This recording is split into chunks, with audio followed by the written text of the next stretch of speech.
merupakan kebutuhan dasar bagi manusia. Tanpa energi, manusia tidak bisa melakukan apapun. Salah satu energi yang sering digunakan oleh manusia adalah energi listrik. Ayo kita pelajari macam-macam jenis energi. Terus, kalau kita bisa menggunakan sumber energi, dari mana sih sumber energi itu? Jadi, segala sesuatu yang dapat menghasilkan energi disebut sumber energi. Sumber energi dapat dibedakan menjadi dua. Yang pertama, sumber energi berdasarkan ketersediaannya. Yang kedua, sumber energi berdasarkan jenisnya. Berdasarkan ketersediaannya, sumber energi dibedakan menjadi dua, yaitu yang terbarukan dan tak terbarukan. Energi terbarukan adalah sumber energi yang tersedia di alam dan kita dapat memanfaatkannya secara terus-menerus dan berkelanjutan. Contohnya seperti air, matahari, dan lain-lain. Sedangkan sumber energi tak terbarukan adalah sumber energi yang berasal dari alam dan dalam pembuatannya kita membutuhkan waktu berjuta-juta tahun. Contohnya batu bara, nuklir, dan lain-lain. Ada jenis-jenis. Yang pertama, energi fosil.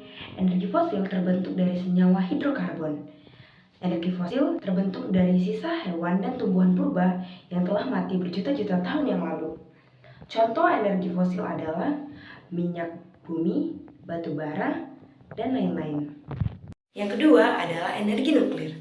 Energi nuklir atau zat radioaktif memiliki energi potensial yang dapat digunakan dan diubah menjadi energi lain. Contohnya adalah energi listrik. PLTN atau pembangkit listrik tenaga nuklir menggunakan nuklir sebagai penghasil listrik mereka. PLTN atau pembangkit listrik tenaga nuklir adalah pembangkit daya yang menggunakan satu atau beberapa reaktor sebagai sumber panasnya. Yang ketiga adalah energi angin. Angin terbentuk karena adanya persebaran panas matahari yang tidak merata. Persebaran panas matahari yang tidak merata ini dapat menyebabkan tekanan udara. Tekanan udara mengalir dari daerah yang tekanannya paling tinggi ke daerah yang tekanannya paling rendah. Tekanan udara tersebut dapat menyebabkan angin. Angin dapat dimanfaatkan untuk menghasilkan listrik. Pembangkit listrik yang menggunakan sumber energi angin dinamakan pembangkit listrik tenaga bayu, PLTB. Pembangkit ini mengonversikan energi angin menjadi energi listrik menggunakan turbin atau kincir angin. Angin yang kencang menggerakkan bilah rotor. Saat bilah rotor bergerak akan diikuti gerakan pada kotak roda gigi. Perputaran pada roda gigi menyebabkan rotor di bagian dalam generator ikut berputar. Selanjutnya listrik dialirkan menuju transformator untuk dinaikkan tenaganya. Hasil tegangan keluar dari transformator terhubung dengan gardu induk.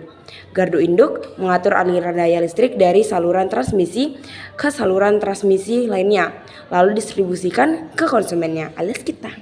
Yang keempat, energi panas bumi. Sistem panas bumi memiliki sumber energi yang terkandung dalam air panas, uap air, serta bebatuan bersama mineral dan gas lainnya. Sementara energi panas bumi berhubungan dengan panas yang berada di dalam perut bumi. Biasanya berhubungan dengan kondisi gunung berapi. Mula-mula air diinjeksikan ke dalam perut bumi pada bagian yang panas melalui injektor. Air yang diinjeksikan akan menjadi panas hingga menghasilkan uap yang bertekanan tinggi. Oleh karena uap yang dihasilkan masih mengandung air sehingga perlu dipisahkan menggunakan separator, sehingga diperoleh uap murni. Uap murni lalu dialirkan untuk menggerakkan turbin. Turbin yang berputar menggunakan generator juga ikut berputar. Putaran pada generator akan mengubah energi kinetik menjadi energi listrik.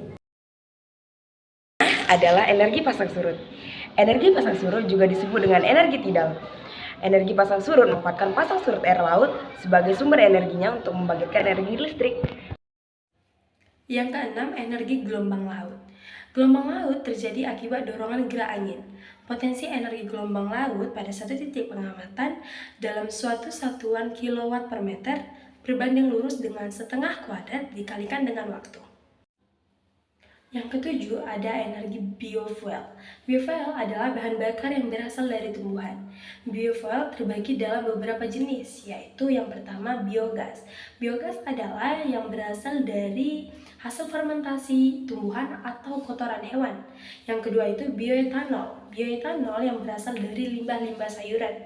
Dan yang ketiga itu ada biodiesel, yaitu yang berasal dari minyak-minyak tumbuhan.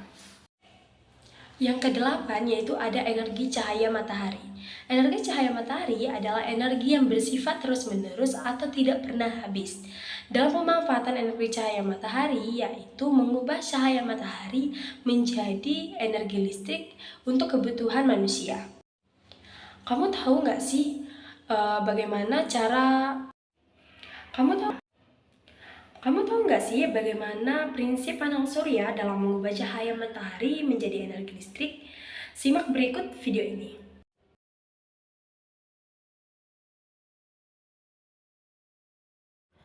Ketika pancaran sinar matahari yang tersusun atas foton menabrak atom semikonduktor silikon pada panel surya, maka elektron terpisah dari struktur atomnya. Elektron yang terpisah tersebut lalu bergerak pada daerah pita konduksi dari material semikonduktor. Atom yang kehilangan elektron akan terjadi kekosongan pada strukturnya. Kekosongan inilah yang dinamakan dengan hole yang bermuatan positif. Daerah semikonduktor dengan elektron bebas bersifat negatif dan bertindak sebagai pendonor elektron. Daerah tersebut dinamakan semikonduktor tipe N. Sementara itu, daerah semikonduktor dengan hole bermuatan positif dan bertindak sebagai penerima elektron. Selanjutnya, daerah tersebut dinamakan semikonduktor tipe P. Persimpangan daerah positif dan negatif akan menimbulkan energi yang mendorong elektron dan hole bergerak ke arah berlawanan. Elektron akan bergerak menjauhi daerah negatif, sedangkan hole akan bergerak menjauhi daerah positif. Ketika diberikan sebuah beban berupa lampu di persimpangan tersebut akan timbul arus listrik. Arus yang dihasilkan merupakan arus DC. Eksploitasi dan eksplorasi. Eksploitasi dan eksplorasi mengakibatkan dampak dalam berupa positif dan negatif. Dampak positifnya yaitu memenuhi kebutuhan, membuat lapangan pekerjaan dalam bidang energi, dan meningkatkan pendapatan negara. Dan juga ada dampak negatifnya, yaitu dalam menggunakan bahan bakar fosil untuk pembangkit listrik atau untuk transportasi mengakibatkan pencemaran udara.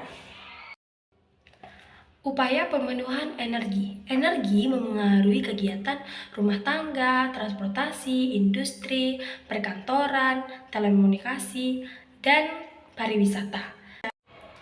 Contoh upaya pemenuhan energi yaitu 1.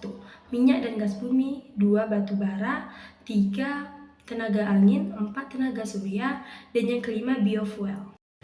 Efisiensi, konservasi, dan diversifikasi energi. Efisiensi energi adalah suatu kegiatan pengurangan jumlah energi yang digunakan untuk menghasilkan sama atau lebih dalam memanfaatkan energi. Yang kedua, konservasi energi. Konservasi energi adalah upaya sistematis, terpadu, terencana dalam menggunakan atau melestarikan sumber daya energi dalam negeri serta meningkatkan efisiensi penggunaannya. Diversifikasi energi. Diversifikasi energi adalah penganekaragaman penggunaan atau pemanfaatan berbagai sumber energi dalam rangka optimasi penyediaan energi. Contoh tindakan efisiensi energi dalam beberapa sektor. Sektor transportasi, tindakannya yang bisa kita buat yaitu pembuatan mobil dengan bahan yang ringan dan kuat, meningkatkan efisiensi bahan bakar mobil. Dalam sektor tempat tinggal, tindakan yang bisa kita buat yaitu menggunakan lampu LED, mengganti peralatan dengan daya yang lebih efisien. Dan dalam sektor industri, menggunakan kembali bahan industri atau reuse, dan perancangan desain sistem dan peralatan yang lebih efisien. Selain itu juga ada contoh tindakan konservasi energi. Dalam sektor transportasi, tindakan yang bisa kita buat yaitu memilih jalan kaki atau naik sepeda dibandingkan menggunakan naik mobil atau motor untuk perjalanannya yang dekat, menggunakan transportasi umum dan mengemudi dengan kecepatan di bawah 90 km per jam. Dalam sektor tempat tinggal, tindakan yang bisa kita buat yaitu mematikan perangkat elektronik yang tidak digunakan, menghindari penggunaan alat elektronik dalam posisi standby atau hidup, dan memaksimalkan sistem ventilasi dengan baik sehingga tidak terasa panas saat musim kemarau. Dalam sektor industri, tindakan yang bisa kita buat yaitu mendaur ulang bahan-bahan seperti kaleng soda dan baja, mengurangi penggunaan bahan plastik, kertas, dan logam, serta memanfaatkan panas buangan dari boiler untuk pembangkit listrik.